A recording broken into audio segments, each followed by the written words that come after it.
meninggalkan sholat itu dosanya lebih besar daripada berzina.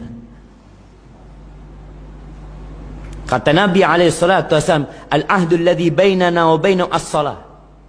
Yang membedakan kita dengan mereka itu sholat. Faman taraka as-salah faqad kafar. Yang meninggalkan sholat sudah kafir, kata Nabi SAW.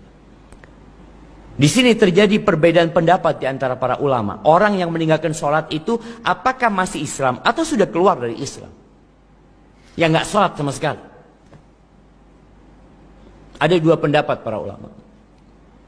Al-Imam Ahmad bin Hanbal berpendapat kalau dia tidak sholat sama sekali maka dia telah kafir. Kalau mati jangan disolatin.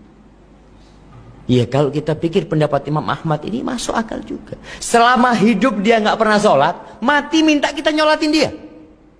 Selama hidup dia nggak pernah berangkat ke masjid, mati minta kita gotong dia ke masjid. Dia hidup nggak mau ke masjid, mati untuk bawa ke masjid.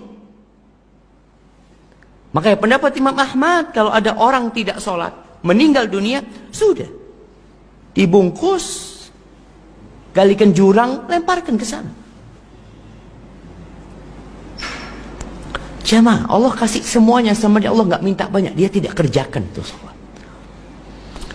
Pendapat yang kedua, dia tidak kafir. Nah, kalau pendapat yang pertama itu dia kafir dan dibunuh murtad. Kalau dia diminta untuk sholat nggak mau sholi, dibunuh murtad. Tapi pendapat yang lain tetap dihukum. Imam Syafi'i berpendapat dibunuh tapi bukan murtad, sebagai hukuman di dunia aja. Dalam mazhab Abu Hanifah dipenjara dia sampai sholat. Ini yang menyebabkan manusia keluar dari sifat buruknya tadi. Dia sholat dan alladzina hum ala salatihim daimun. Yang mereka senantiasa melaksanakan sholat. Bukan bolong-bolong. Harapan anak kalau jamaah insya Allah semuanya gak ada yang bolong-bolong. Dulu mungkin, dulu Ustaz. Dulu maghrib sama isya. Kadang-kala maghrib doang. Subuh jangan ditanya sudah. Tapi kalau sekarang alhamdulillah. Antum yang punya utang, sholatnya dulu ditinggalin, bayar utangnya. Jumhur ulama berpendapat antum harus bayar tuh utang. Antum 10 tahun nggak sholi, hitung tuh berapa sholat yang antum tinggalkan. Berapa sholat jemaah 10 tahun? Berapa?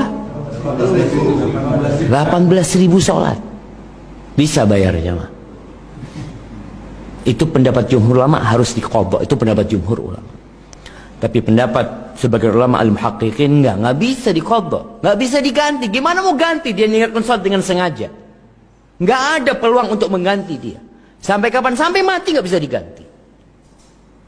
Akan ada perhitungan Allah sama dia.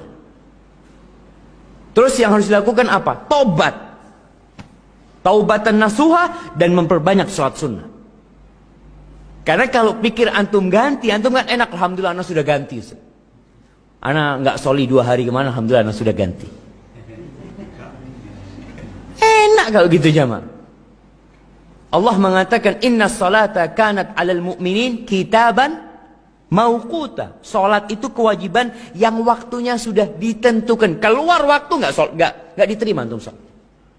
Kecuali dalam kondisi lupa atau ketiduran. Baru maka pendapat mungkin ya yang mending ketika antum punya utang salat antum bertobat dengan taubatan nasuha. Artinya antum berusaha untuk tidak mengulanginya dan memperbanyak sholat sunnah.